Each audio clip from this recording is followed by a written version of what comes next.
Okay.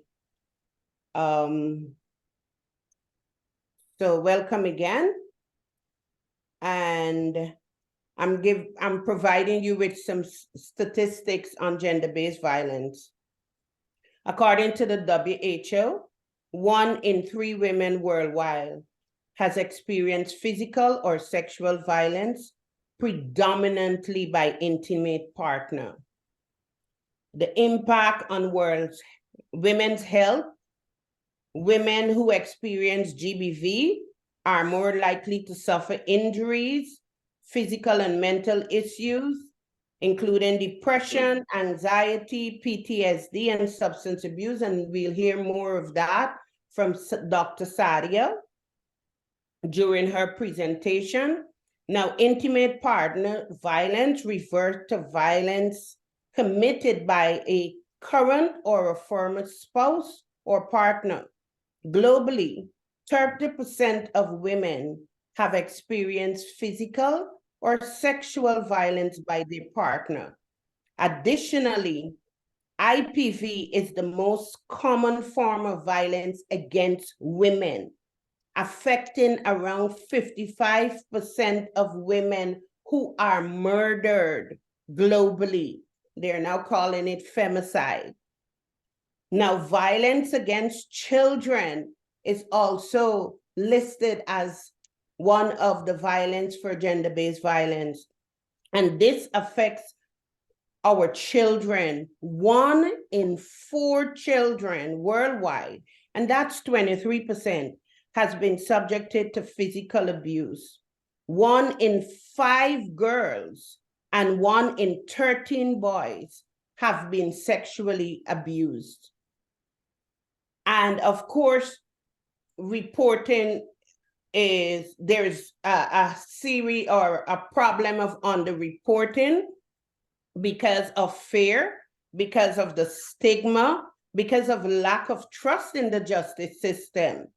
And studies suggest that only about 40% of women who experience violence seek help or report the incidents.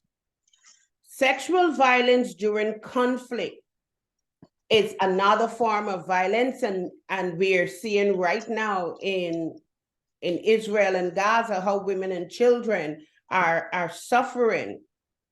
And women and girls during any conflict are highly vulnerable to sexual violence.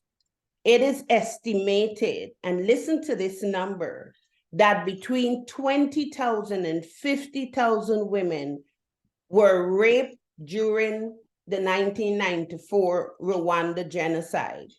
But you know what? Rwanda is the only country on the African continent that is that remains on the gender gap analysis report, or the gender gap report, for the past, I think, 3 or 4 years.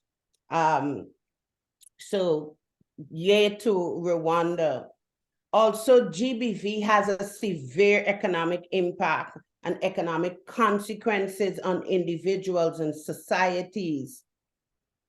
And survivors of violence may experience loss of income, limited employment opportunities, increased healthcare costs, and reduced productivity. Many countries have enacted laws and policies to address GBV. However, implementation and enforcement remain key challenges in ensuring justice for survivors. Now, the statistics that I highlighted, there is an urgent need for comprehensive strategies, including preventative measures, increased supportive services, and legal measures to combat GBV and create a safer world for all, both women and girls. Thank you. That was my my introduction. I want to thank each and every one that has joined us, and they're here to support you. So I think,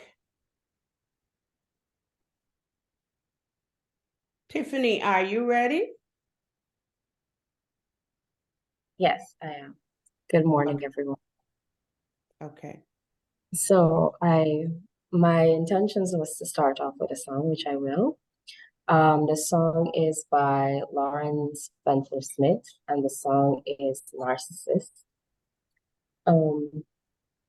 It talks a lot about what females would encounter in a relationship that is abusive.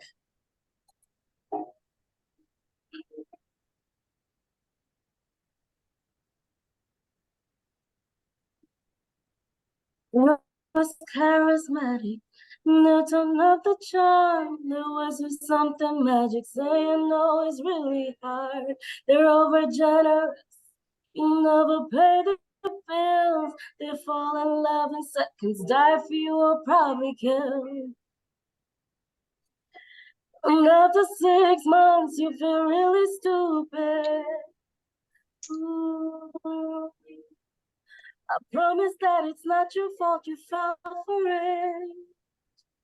'Cause one little fight breaks in a war.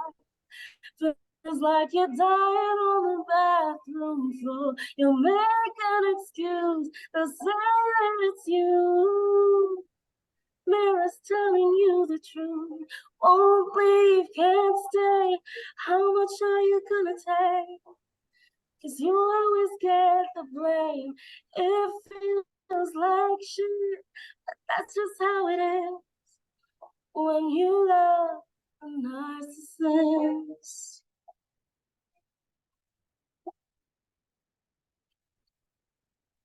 So if you're feeling crazy, I won't be surprised. The only thing you're good at, knowing how to gaslight. Then you make you feel like you're the most beautiful in the world, sleeping with another girl. And after 6 months, you feel really stupid. Ooh.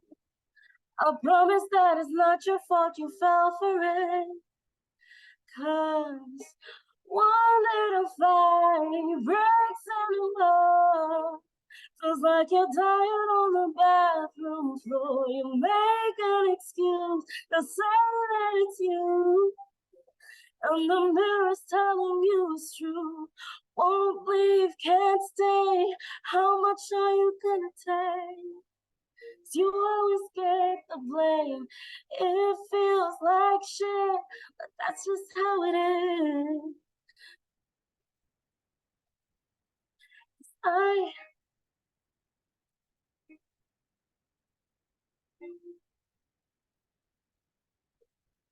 I felt like shit, so I know how it is when you love a narcissist. So, as you guys know, I'm a survivor of gender-based violence. In 2020, I would have ended that relationship, and I would have started in collaboration with EEtS Empowered to Soar with Ms. Charmin Prince, who I went through group therapy with. During that time, I was going through a lot, and especially coming out of that relationship. If you guys think being in the relationship was hard, it's even harder when you're out of it. And the thing about it is learning yourself, understanding yourself, and gaining the confidence that you need to move forward.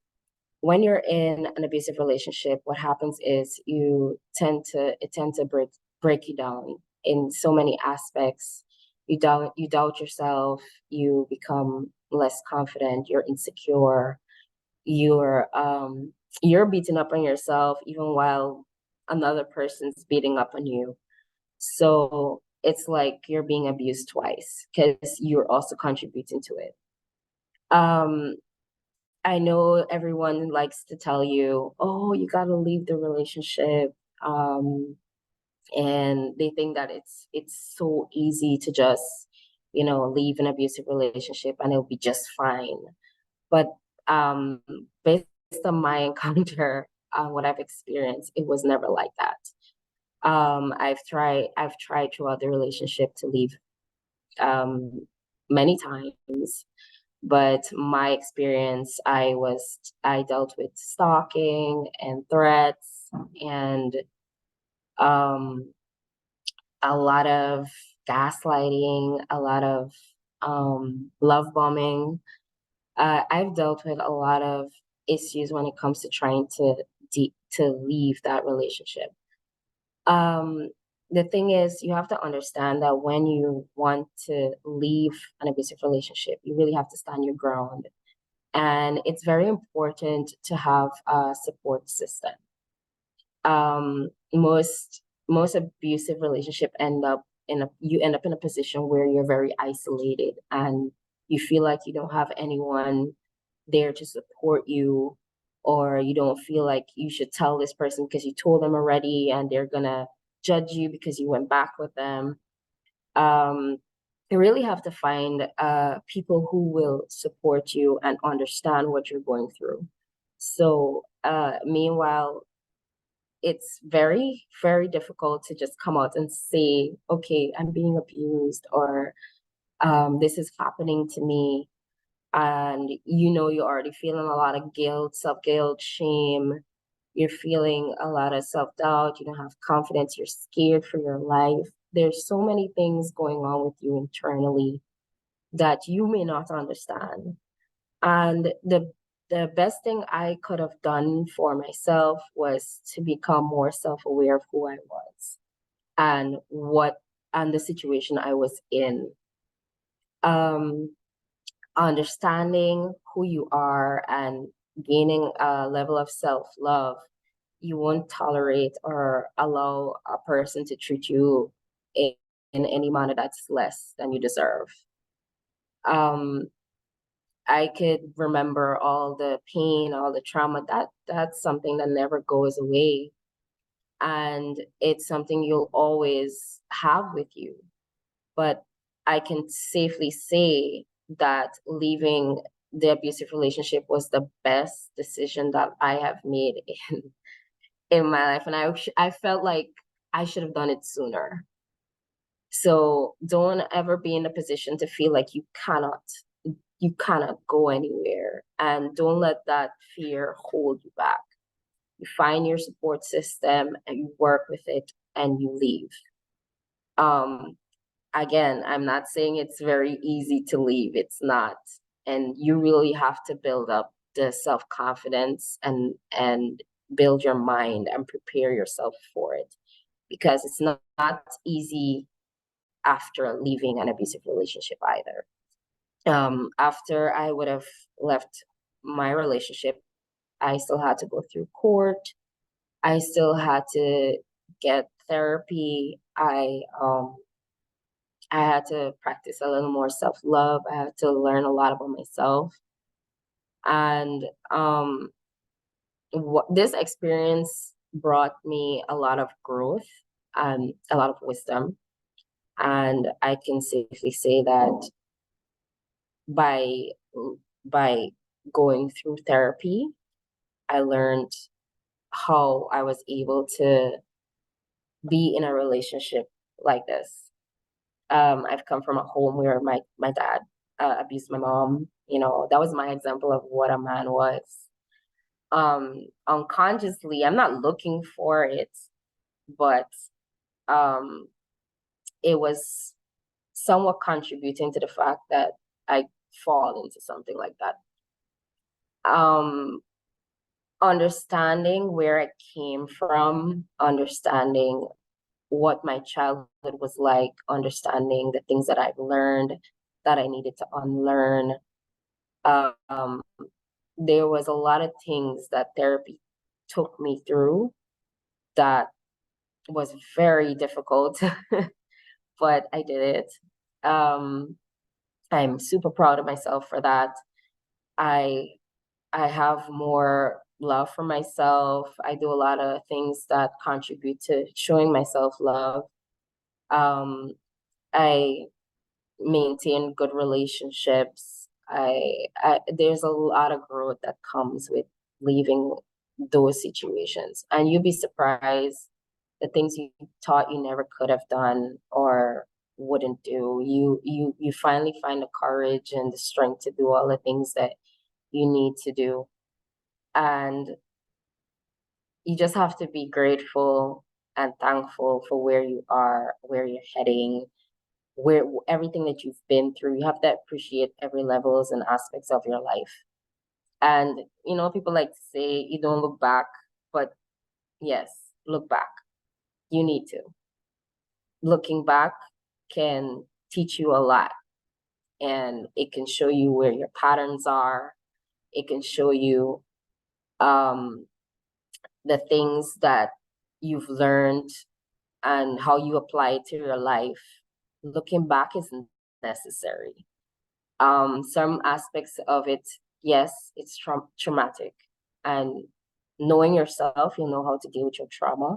You'll know how to move past looking back. And the more you heal, looking back becomes very easy. And in order to heal, you have to find the courage to look back and learn from what you went through. Um, the therapy session that I had with Miss Prince, Eagle Empowers to Soar, it was very rigorous in terms of emotionally. But I can tell you, I took a lot of things away from that, and I'm seeing it more as time goes by.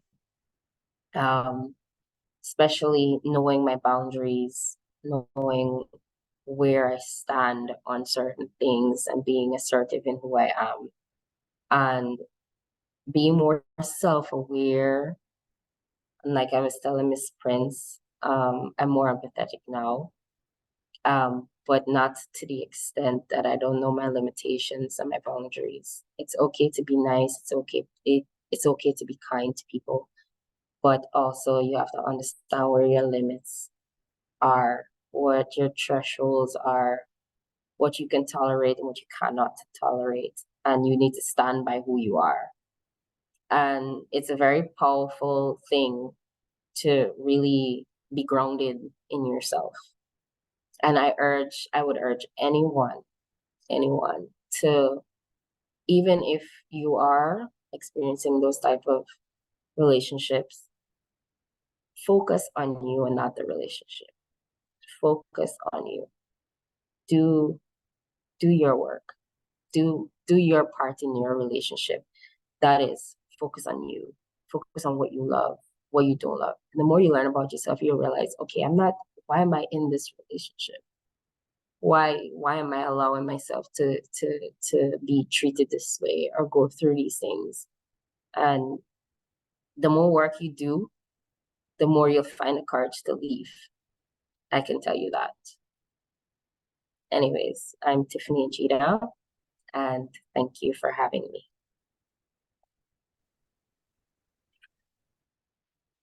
Thank you so much, Tiffany, for sharing your healing story. You have come a long way, and I'm so proud of you. You didn't share your trauma story, but I have a question for you. What led you to walk away from the relationship? What led me to walk away from the relationship is exactly when I started to focus more on myself and not the other person. And I started doing things surrounding me. And eventually I realized, I need to get out of this.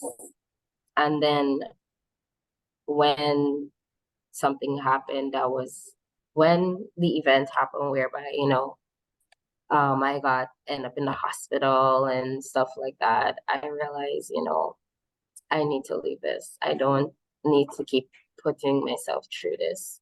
Right there and then was my avenue to leave, and I left. And I have no regrets. It's been a good, wonderful journey. It was very painful leaving. I'm not gonna tell you guys, oh, you're gonna be fine since you left. No, it's very painful because I still had to go through court, which finally ended last year, December. And I'm very proud of where I am. Thank you, thank you. Does anyone have any questions for Tiffany? I saw Hila said thank you, Tiffany, and congratulations for all your efforts. Thank you, Hila. Yeah. And so Hila said is asking a question. What was the reaction of your family and your friends when they knew or found out that you were in an abusive relationship? Well, the thing about my family and my friends, they always kind of knew, like what, not entirely knew, but they never liked the individual that I was with. And but it's they became more aware of it as time progressed, and I was more like to myself, and um I started making excuses for stuff on my body and stuff like that. And my friends would have known, and my family would have known. There are moments where I took back the individual and they were very upset. But coming out of it, that was when coming out of it is when they felt it the most, because the individual didn't make any of our lives easy. Apart from that, my family and friends have been very supportive when I left, and they've been with me through every step of the way. So, yeah, regardless how much, they went through, they still stuck by me. And that's why I said it's very important to have a support system. Thank you for that, Tiffany. I think I saw Dr. Sadia said, yes, it's very difficult to leave an abusive relationship. And Hila said, thank you. In the domestic violence research, they said a woman usually leaves 7 times before she actually leaves for good. Do you find that to hold true? I do, actually. And to be very honest with you, I'm guilty of that. Like I said, I would have tried. I could remember my first instance where I dealt with it and I was ready to go out the door. I packed all my stuff and I was ready. And then the individual would have broke down and showed me a side of him that I've never seen, basically. And I felt that for him, and I felt like my feelings and my emotions towards him would have taken over, and I would have went straight back into it until it happened again. And then when it happens again, it's like you realize, like, what am I doing? And then it happens again and happens again and happens again. So it's not an instance where you don't want to leave. You want to leave, but I think mentally it's like hard to just pick yourself up and go, especially when you're just connected to this person and you care about them, and but you gotta love and care about yourself first. That's what I believe. Thank you for such a great presentation. Thank you for your honesty and your vulnerability to agree to do this live on Facebook. I know you're not a stranger to this, but I still want to say thank you for doing this and for participating in the 16 Days of Activism and becoming an ambassador for gender-based violence and for showing other women that it is something that you can walk out of and become and embrace your best self. So thank you, Tiffany. Before you go, is there anything you want to leave with us? There's something else I wanted to share. Knowledge is power. And I can tell you this because while I was in that relationship, certain things I didn't know. And I started doing a lot of research in that relationship because I'm experiencing certain things that I just thought was just wrong. For instance, gaslighting. I never knew what gaslighting was. I experienced it a lot in that relationship though. And it was, and then from reading and researching and learning about these things, it made me understand more about what I was dealing with. And I also understand more of why I couldn't leave that easily. And I still like beat up on myself about it, but it's more to it. And it's not you. That's what I want you to know and remember. It's not you. It's never you.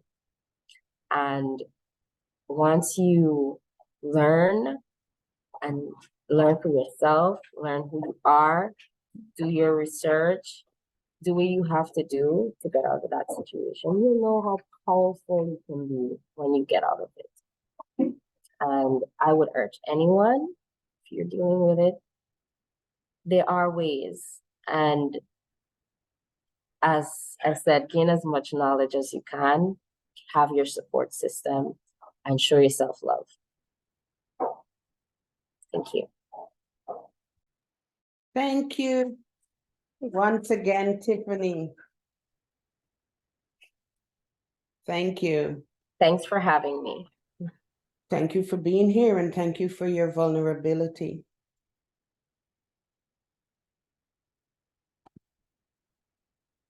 So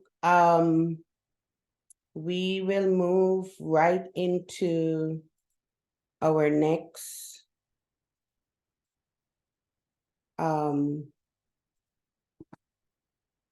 I'm just making her co-host with our presentation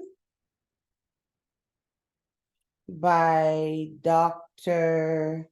Sadi and Dr. Sadia is from Pakistan. And let me read her bio. Dr. Sadia Javed is a compassionate physician with a strong dedication to preventing gender-based violence, GBV. She holds a MBBS and a MPhil degree in physiology from the University of Health Sciences in Pakistan. She's driven by a commitment to promote gender equality. She actively participates in advocacy and awareness campaigns. Working closely with communities and organizations, she collaborates to develop effective strategies for prevention. With her medical expertise and unwavering commitment, Dr. Sadia strives to create safe spaces and educate individuals about the far-reaching consequences of gender-based violence. Her passion for prevention reflects her belief in a world where everyone can live free from gender-based violence. I want to present you to Dr. Hi, Sadia Javed from Pakistan. Over to you, Dr. Sadia. hi, good morning Good and morning. good evening at the same time to all of you. And I welcome you all on behalf of Empowered Eagles to Soar organization for my presentation. So I will start with the screen sharing. Okay. Go ahead.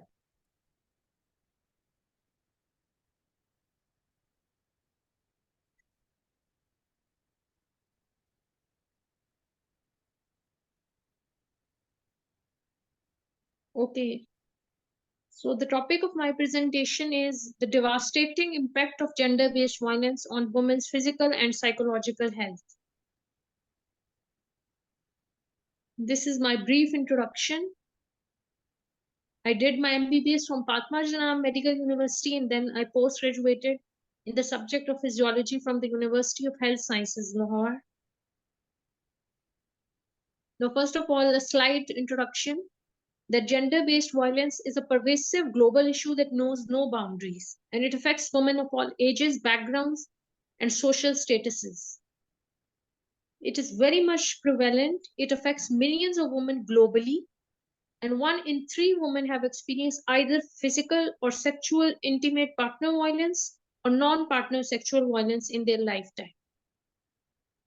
Now, there are certain factors which affect the gender-based violence, and these are at the individual level, there is a history of alcoholism or drug abuse, or a man has witnessed marital violence as a child, parents have the broken relationship, or he has been abused as a child himself. At the relationship level, some men try to take control of wealth and they want to become more dominant, or they have a marital conflict with their partner. At the community level, poverty and unemployment, which are more common in third world countries, contribute to gender based violence. And also the isolation of women from the community due to male being dominant or superior in the society. This also contributes to gender based violence, with the cultural norms also affected. Now, it may take many forms, including intimate partner violence, sexual assault, female genital mutilation or cutting, human trafficking, child marriage, and many more. So these are the types of GBV: infanticide, honor killing, etc. Now, GBV is widely underreported due to fear, stigma, and a lack of trust in legal and healthcare systems. The actual numbers are likely much higher than reported. Lifelong consequences, the physical and psychological scars of GBV can last a lifetime, affecting the woman's overall well-being, relationships, and opportunities.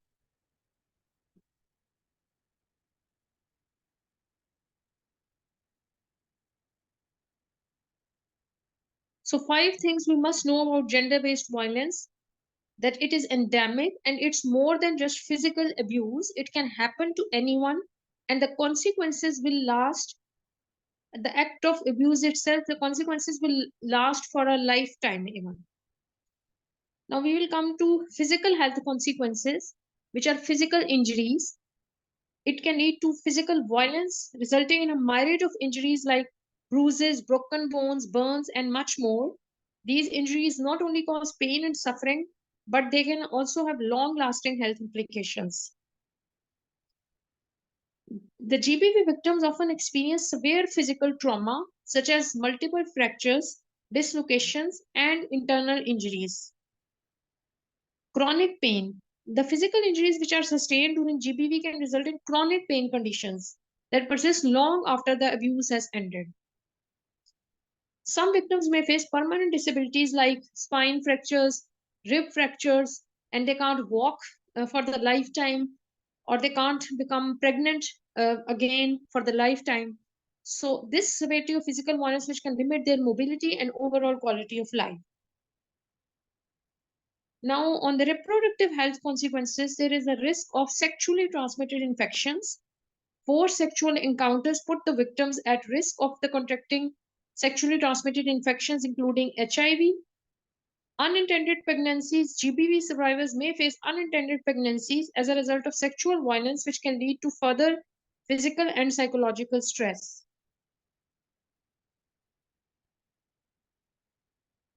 Complications during childbirth. Women who have experienced sexual violence may face complications during childbirth, impacting both their health and the health of their newborns. 1 minute, you are able to listen? I have interrupted to just check. Okay. Now I'm again sharing the screen.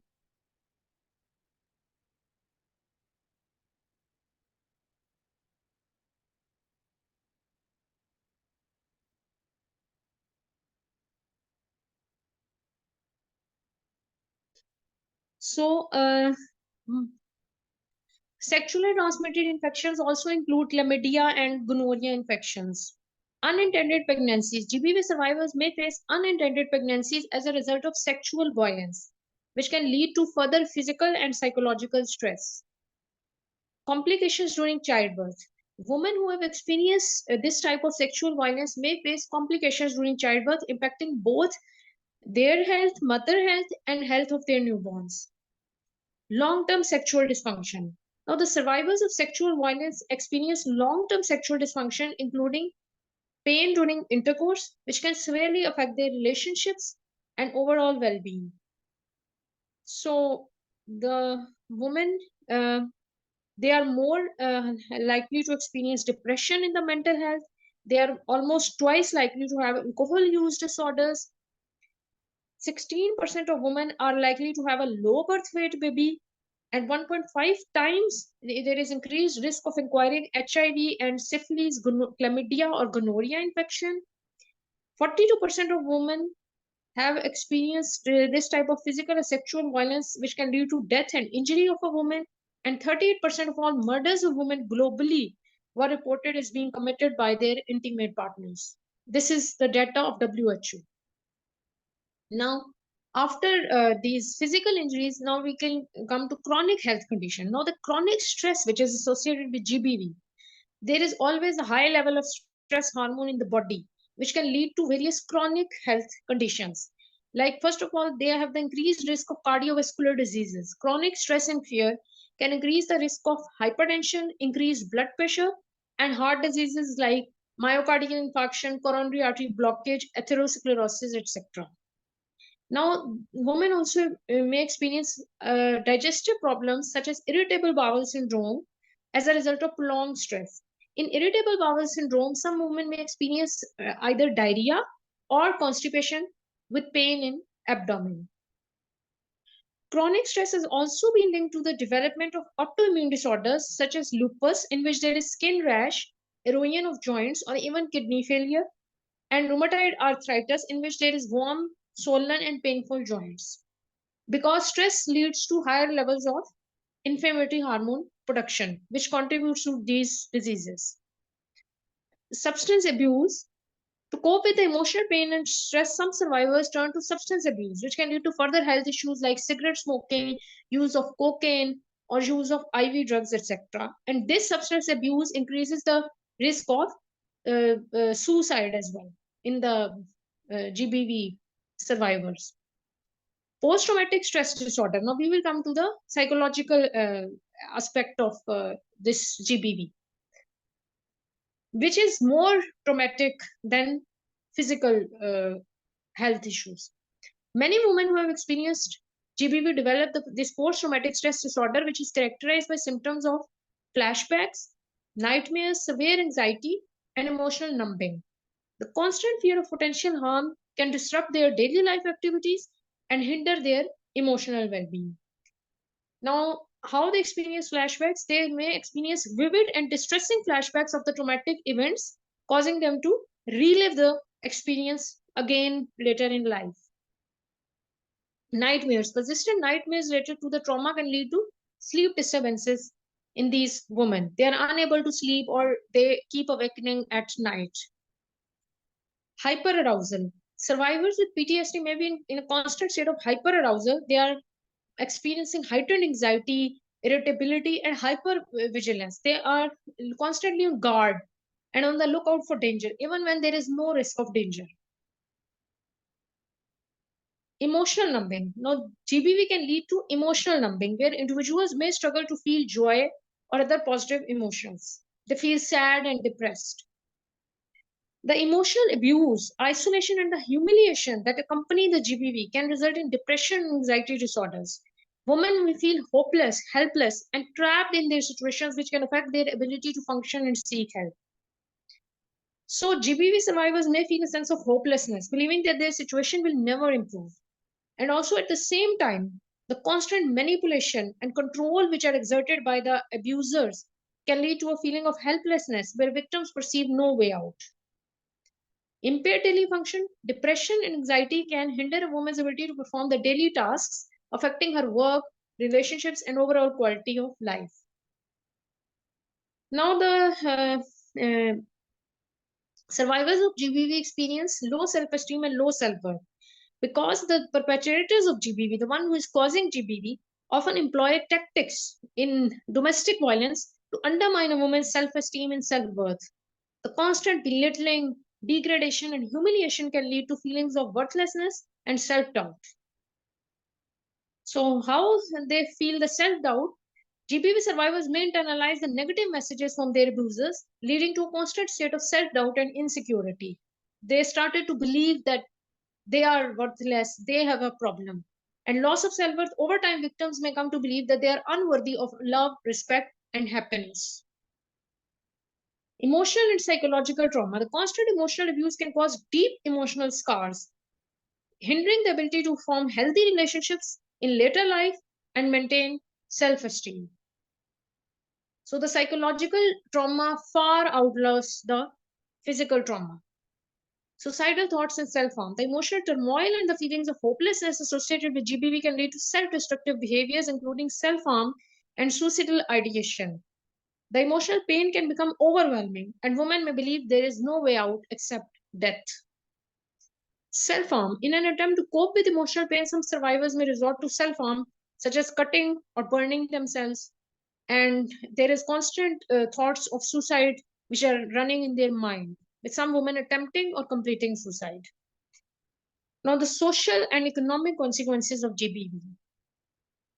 First of all, the women who experience GBV are often isolated from their support networks, as their abusers may control their interactions with family and friends.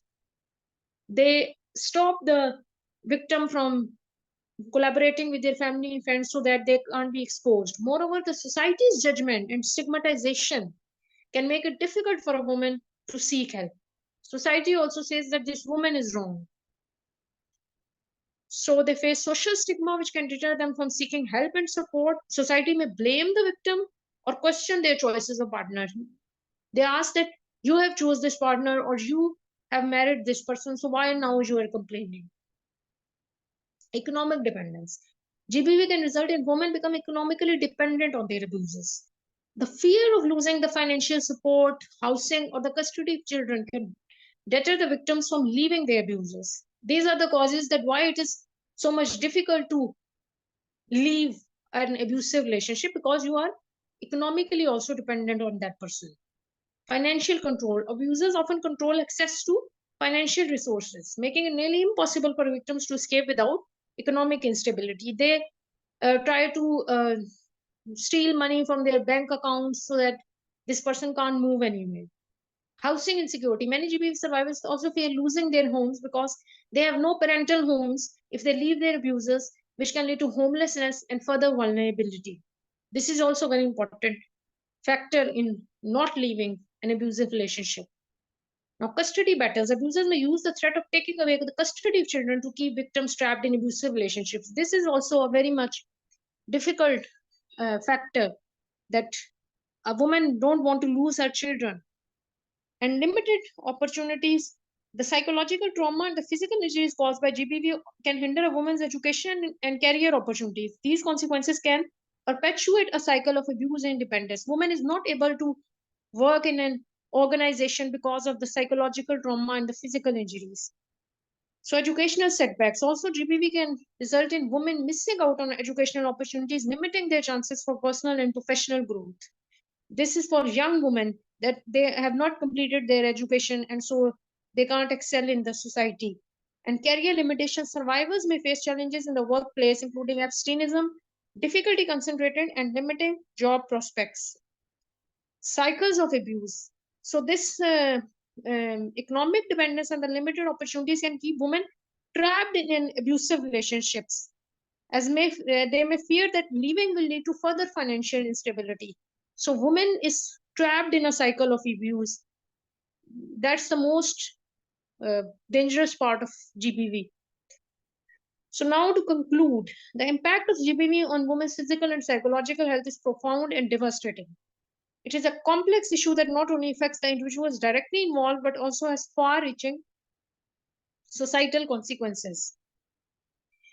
So what are the 5 ways to end gender-based violence? First of all, empowering girls and women by all means, then changing the gender norms and social attitudes, promote gender equality, equally treating the sons and daughters in their childhood. Number 3 is raising awareness globally, which Sharmeen is doing an excellent job.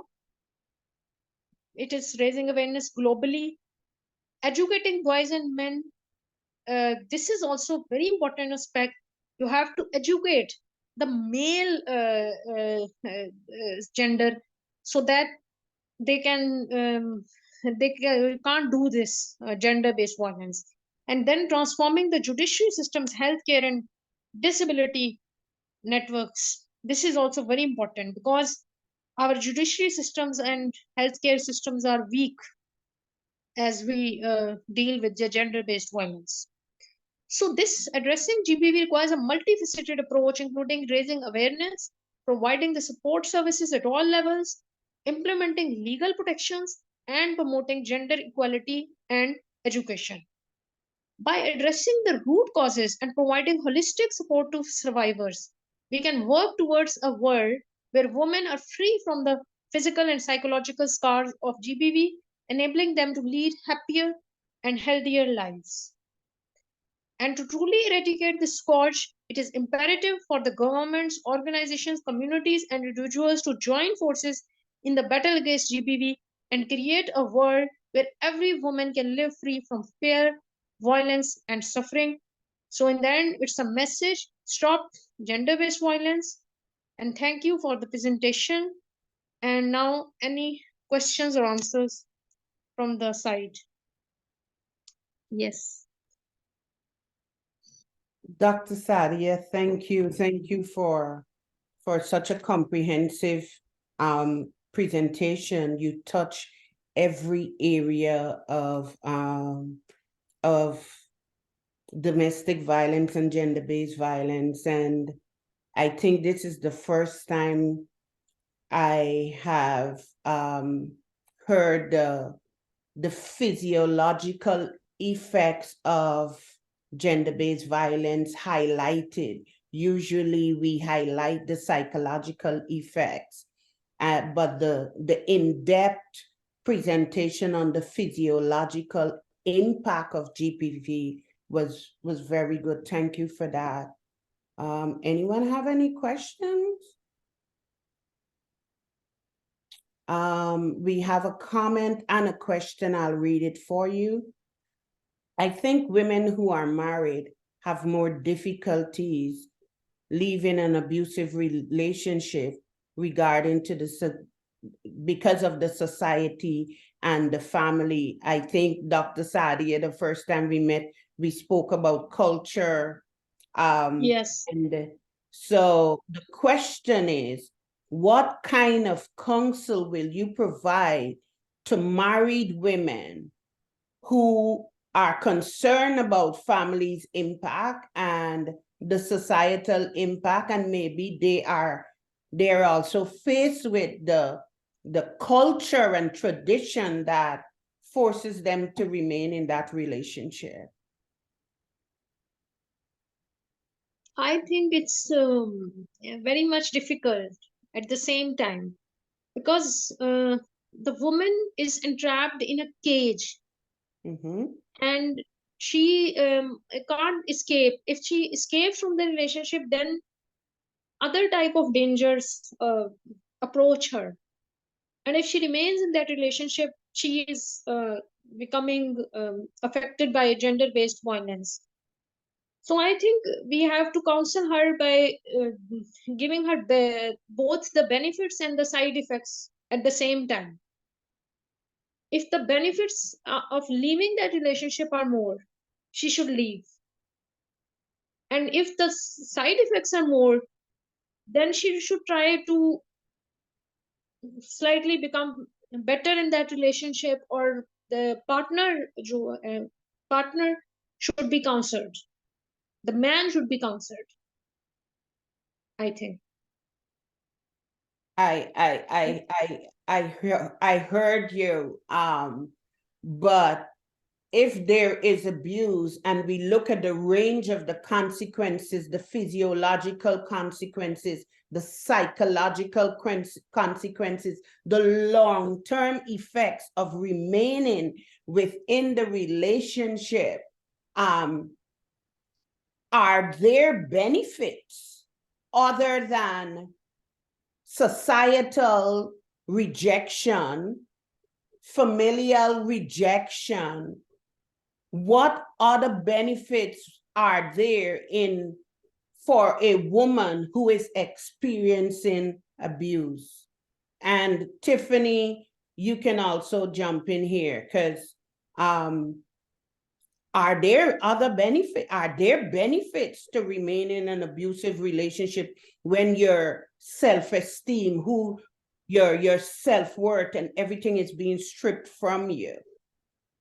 I think what Miss Sadia would have meant, Dr. Sadia would have mentioned about if they choose to remain in that relationship, that the partner would have had to get counseling. But in most cases, those partners refuse counseling.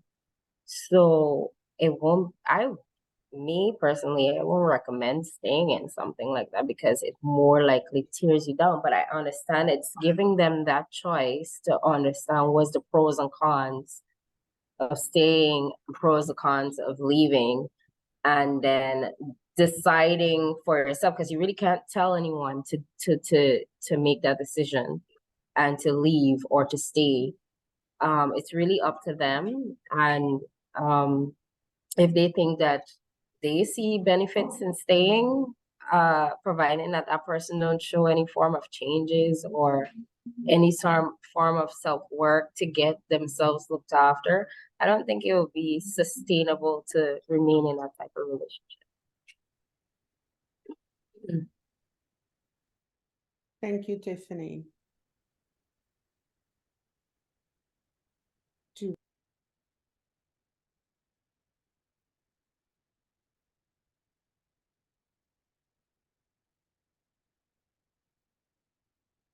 Dr. Sadi. So what happens in events like if someone's willing to, say, for instance, go through the counseling, and do the person still remain like in that situation, or how does it work? What would be beneficial to for them to actually build a relationship after experiencing this? Because I've known of many cases where they're like older persons who've been together for years, and they would have mentioned the partner used to abuse them, and then they as they got older, it's just something that stopped. So I my question is, what happens if they want to change and make the relationship work? Do they the victim come out to the situation while they do the self work, or they're doing the self work with that person still there? How does that work?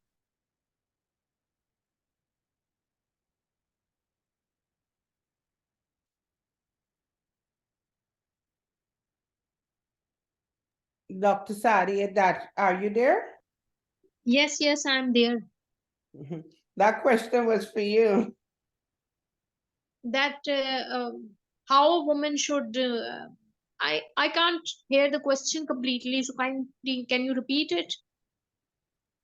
Okay, sure. So my question was, most times, like, what if a person decided they want to get the counseling and they want to do the self-work? And does the victim remain in the situation while they're doing the self-work? How does that work? I think it's the counseling is not improving that person, male partner, and he is constantly doing the physical abuse or the gender-based violence. Then, of course, there will be the option of leaving that person because counseling is also not working on him. Then you have to leave that person. But what happens in our part of the world, like in Pakistan, in the third world countries, our domestic and cultural system is like that, that there is no second option for a woman. Like if you're a girl who is single and she is married for the person to the first time, and that person is doing gender based violence, and if she becomes a divorcee, the second marriage is hardly not possible, it's nearly impossible. So the women become homeless, or there are problems of economic dependence. So in that case, what a woman can do, that's why it's important that all the aspects of GBV should be addressed. Like, mm, first of all, the empowerment of women is important. Mhm. That before marriage, a woman should be empowered. She should have a sufficient career so that if gender based violence occurs, she can leave in that relationship.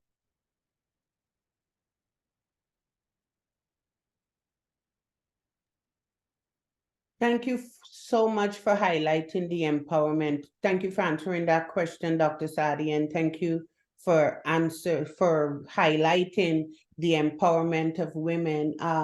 Coming from a third world country myself, I understand what you said about Yes. women being totally dependent on men, and you have the power and control. We know about the power and control wheel, and they have no other options because of the Yes. dependency and because of the abuse. The abuser or the perpetrator ensure that women are dependent on them for everything, even if in some cases women are independent, they are employed, they have careers. The abuser may force them to leave their careers and jobs, because I can give you many examples of that, so that they Yes. can be dependent on them. Or even if they are independent, all their finances are controlled by their partner. Ma'am. They have to hand over their checks to their partner on a monthly basis, and the partner would give them a stipend. I would call it a stipend. There's some women who are career women who, when they're about to leave their job, they have to call their husband and let them know that they're leaving, and the husband expects them to get home at a certain time. If they're not there on time, it's a problem. So even though women may be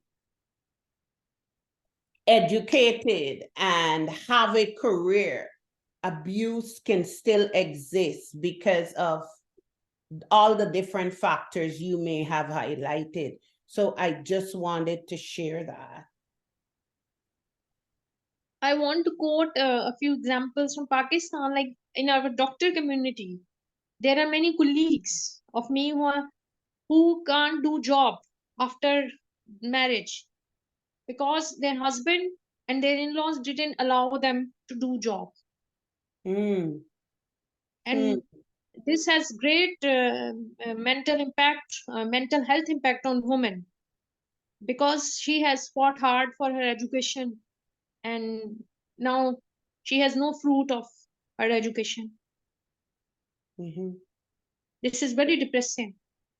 So Yeah, this is also a form of gender-based violence. it is. It is. It is. It is a type of economic abuse, Yes. which one partner do on the other. Yes. Thank you for highlighting that, because you also included a cultural and a traditional aspect.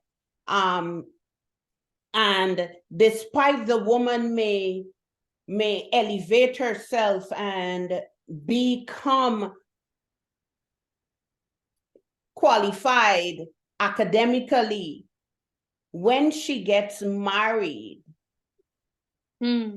she becomes, and please don't fault me for what I'm about to say, she becomes the property not only of her husband, but the family, Yes. right? So whatever decision is made is not even her own anymore.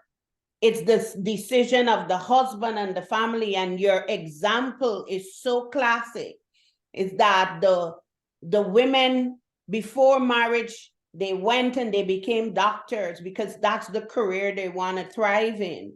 But upon being married, they are unable to further their career because the husband and the family decision overpowers the woman.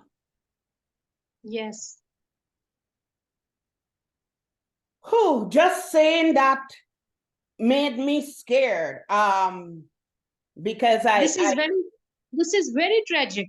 And I am saying you that in Pakistan, even in 2023, such a modern era, we are still living in those traditional and cultural norms where the family and the husband are controlling the woman's decisions and their lives. So this is very sad and tragic to know.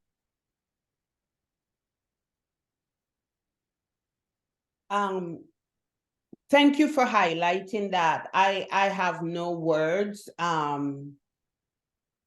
because I'm from Guyana, and that what you explained is common in Indo-Guyanese families. You wouldn't find that in the Afro-Guyanese family, but it's common, it's traditional, it's cultural. It in some places, it's some instances, it's religious. That occurs. And my colleague Hilla just raised something. Patriarchal systems are bad for women, and I totally agree 100%. Our advocacy, our fight, the thing that should draw us in this very moment, our motivation, our inspiration should be to raise awareness against the patriarchal systems that we're all victims of. Go I ahead. want to add a point that it all comes under domestic violence. Domestic violence should be addressed at the grassroots level. At the grassroots level, we have to change the uh, families' minds and their concepts and cultural norms. It will take time. It will take 15 years, maybe 25 years. But if we start from here now, at the grassroots level, then we can bring that change. I totally agree with you that we can start at the grassroots level to educate our To boys. educate boys. Because our focus are on our girls, but we need to begin to change the trajectory of the socialization of our boys. Because Yes. and it's as simple as in when we're in the homes, how mothers treat boys different to girls. And Yes. then that's primary socializations, and it continues in the school during secondary socializations. So we make our boys feel that they are supposed to, and we can fill in the blank. But boys need to understand that it's okay to cry. Right? When our Yes. boys begin to cry, the first thing we say to them, don't cry like a girl. It's Or very common in the subcontinent. yeah, we say that. And so in their heads, we are telling them that only girls cry. Hmm. It's not okay to express your emotions. And so I think I want to agree with you that we have to start at the grassroots level, but we have to begin to educate mothers. We Yes, have to, I'm 100% agreed. First of all, we have to educate the mother of a boy, because mhm, mothers instill such thoughts in the mind of boys that you are superior, you are dominant from childhood. Now, what happens that when a person's subconscious is there, up till 30 years or 32 years, he has been instilled in his mind the same thoughts. How a newly coming girl will change her thoughts? She can't change her thoughts. mhm, mhm, The thoughts should be instilled from the childhood, and it's all the training of a mother, mhm, that she mhm, should involve the boys in the domestic course. She should train the boys to do their self work, mhm. and she should educate her that how to respect a girl, how to respect a sister or other girls in the family, so that the respect of women is instilled in his mind. Totally agree. Totally agree. Um, changing changing how we socialize our boys, changing how we socialize our girls, changing um how families think about marriage, especially of their sons.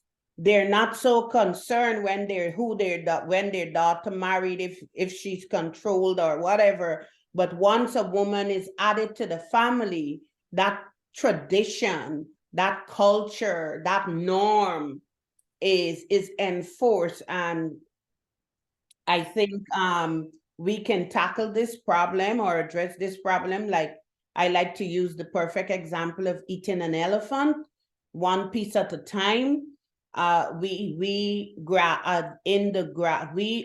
The organizations that are serving the community or grassroots communities can begin to educate our boys, and I educate our mothers and educate our girls, because our girls become mothers, and you can only teach what you know. Yes. Right? So if you can only teach what you know, so changing the socialization processes can be one of the keys to reducing gender-based violence, changing the socialization of boys being tough and powerful and courageous, void of emotion, where they lack in emotional intelligence, can also be another factor in reducing gender-based violence.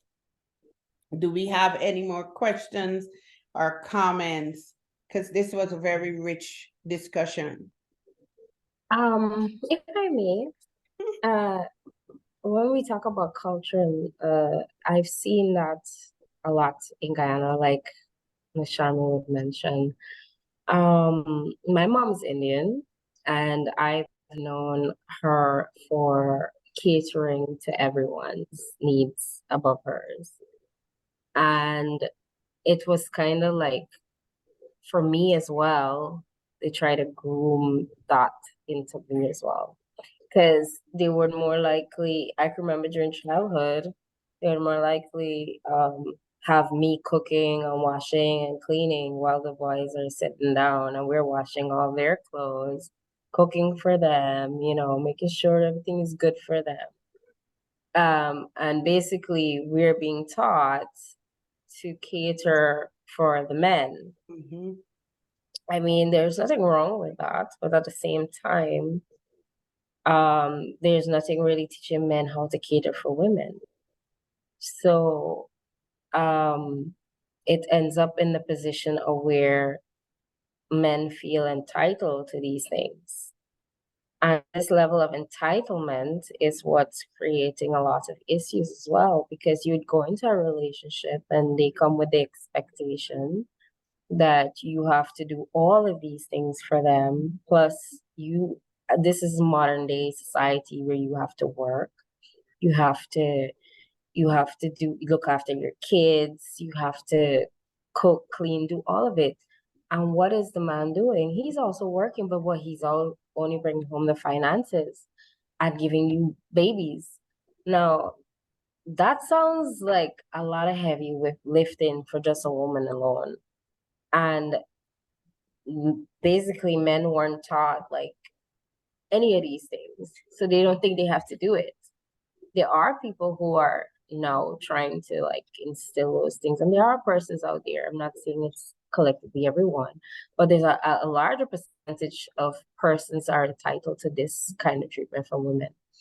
And because they're not getting it, you're seeing a more aggressiveness from men because women are not providing these things to them because of their expectations.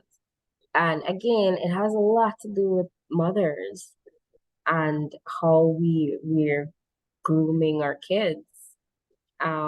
I think if everyone was able to learn self-awareness and learn these things are not gender-based, actually survival skills is basic survival skills. If I'm living alone, I gotta cook, wash, clean. If a man's living alone, he still gotta do all those things for himself. Is he gonna go get a woman every time he needs to get his clothes washed and his house clean, his food cooked? I don't think that's how it's gonna work if you're living by yourself. So it should apply to you even before you get married. And then when you come together and you're married, you collectively add towards these things. Because again, they're survival stuff. So it's basic necessities that you need to know as an individual. And being taught that it's a gender thing, it creates a lot of issues. And the whole idea of teaching a man that he shouldn't have emotions by saying things like Miss Sharma mentioned, we've seen it a lot in our generation and previous generations. Everybody knows about this, where they're like shutting men down for showing their emotions, and they call in this society being a simp by catering to your woman. And it's kind of showing you're like, it's wrong for a man to be a little soft or so forth. So there's a lot to teach both genders when it comes to going into relationships, what to expect, and because they don't teach you those things. You learn basically from your own experience. And I think it's something that you got to start teaching from early teens or so, because persons start dating in their teens, and you see persons even more now are dating earlier than that. So I think it has a lot to do with how we're grooming kids, and the type of life we're grooming them for. Are we grooming them for healthy relationships? Are we grooming them just to contribute to someone else's home? Are we grooming them to be self-sufficient? What are we really teaching them? So it all starts with, I think change is going to start with how we groom our kids.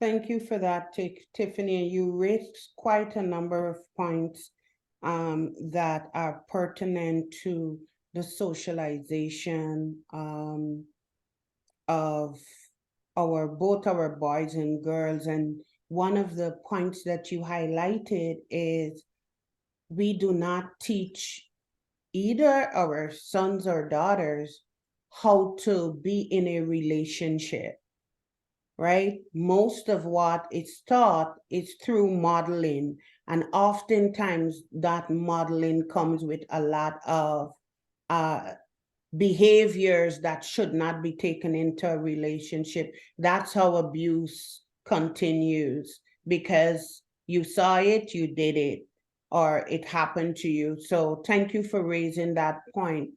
And in the chat, Hilla said, I think NGOs programs should integrate men and boys, which I totally agree, because we cater so much for women. You know, most organizations would say we offer services to women and girls, but nothing to bring awareness to the boys and the men behavior. So Hilla, thank you for that.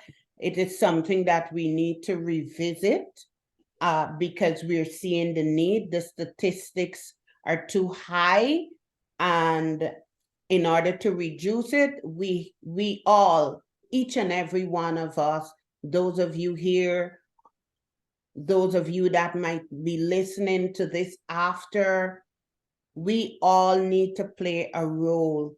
It is our issue. It is not just my issue or Tiffany's issue. It is our issue, and the world is being impacted by this issue gravely. While we are here, you know, with the femicide, they're saying that a woman is murdered every 15 seconds, right? So our or I can't remember the exact timings, but we need to understand that we all can make a contribution, whatever that contribution is.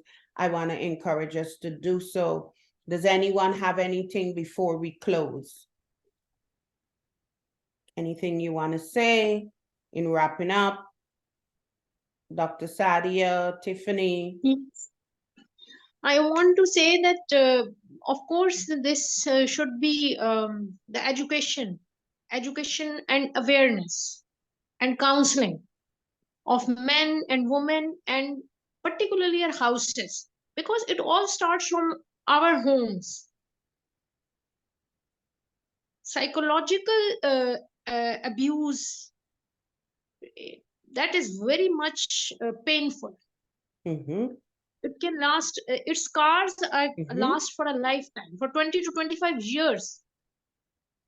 And when a child sees their parents fighting, domestic violence, all this, the child will become the next abuser. Mm-hmm. So we have to work on our homes. Mm-hmm. That's the message. Thank you. Thank you. Tiffany, are you finished? Domestic violence, you can work more on domestic violence, because domestic violence is, I think domestic violence gives birth to all other types of violence. It gives birth to rape, it gives birth to femicide, it gives birth to honor killing. Mm-hmm.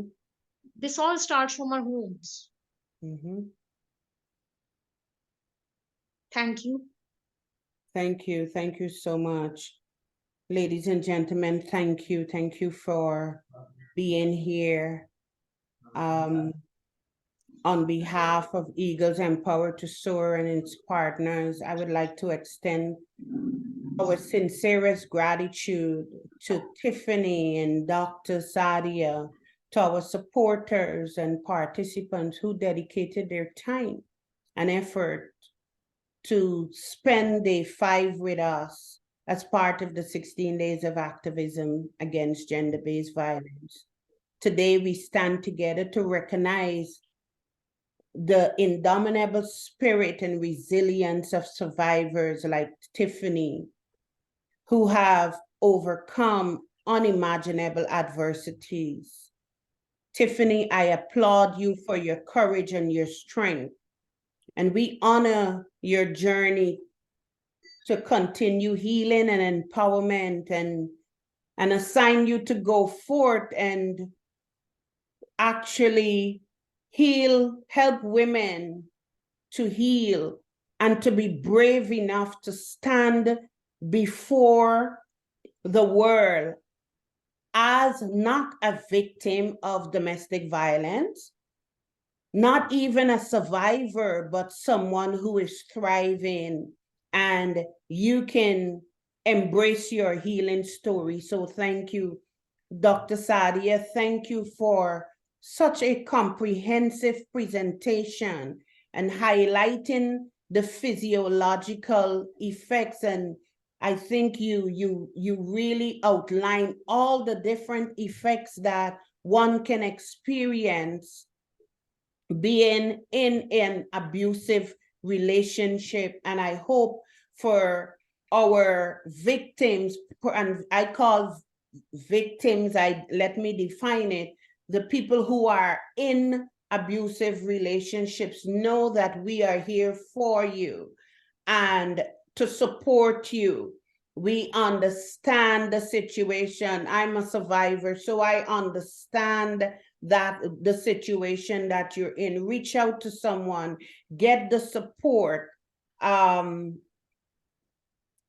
all you can do to keep to maintain your life. We would also like to express appreciation to all the survivors out there who like Tiffany is sharing their healing stories, shedding light about the realities of gender-based violence and fostering empathy among us all. Your bravery and willingness to speak out play a critical role in breaking the silence and dismantling the barriers that perpetuate violence in our society. We would also like to thank all of you that are here, that spend your time, and for your dedication. Thank you for your participation, and thank you for your questions and your comments. Additionally, I want to say from the bottom of my heart, a warm thank you to the partners that made today a success. And as we conclude this meaningful day, there are 11 more days of the 16 Days of Activism.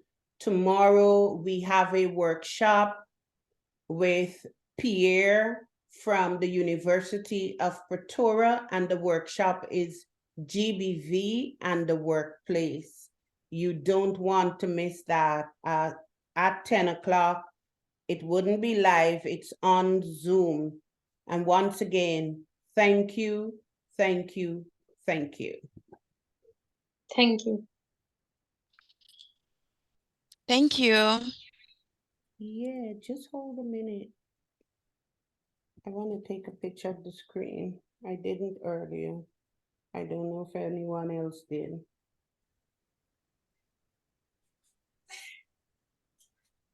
Oh, look at me. Thank you. Thank you, Joseph. Welcome. Thank you. Thank you. Thank you. Thank you. Thank you. Bye. Thank you. Hila, Bye-bye. Thank you. Goodbye. Bye-bye. Bye. Bye-bye. Now everyone, okay, don't move, because now you put on your camera, Oh, your the camera. camera no free. I know, right? Thank you. Thank you so much. Thank you, Charmaine. Bye bye. Bye-bye.